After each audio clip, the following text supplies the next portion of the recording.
I remember my parents getting a Christmas tree December 27th because it was cheaper.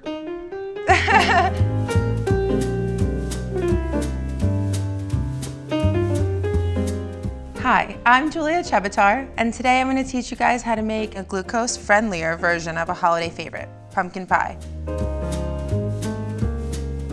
Instead of all-purpose flour, we're going to use almond flour. Almond flour is an excellent low-glycemic alternative to all-purpose flour. Instead of sugar, we're going to use maple syrup, and instead of shortening, we're going to use butter.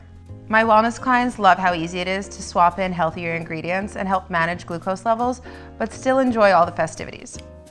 As a first-generation American, the holidays really mean a lot to me because they're surrounded by food and the types of food that I didn't necessarily grow up eating. Even though we all have different dietary needs and dietary restrictions, the food around Thanksgiving and the holidays is what brings us together. So you can use pie weights, but my favorite go-to is just a fork so that it doesn't bubble up during the par baking.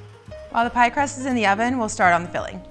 2 eggs, maple syrup, pumpkin puree, full-fat coconut milk. The fats from coconut milk also help further manage glucose by slowing down digestion. The holidays in my house were always around food. Everyone kind of contributed, my aunts, my grandmas, and I think that's where I got my love of food and decided to be a chef. Just want to fill it right to the edge, like that.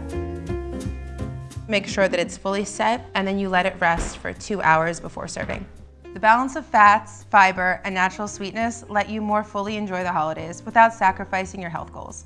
And then you can garnish it with something fun and colorful. I like using pistachios. They add a pop of color and a good healthy fat. So good. Oh yeah, it's a classic for a reason. After dinner, your last strategy is actually not about food. Hold off on the dishes and go for a walk around the neighborhood. Let's go for a walk.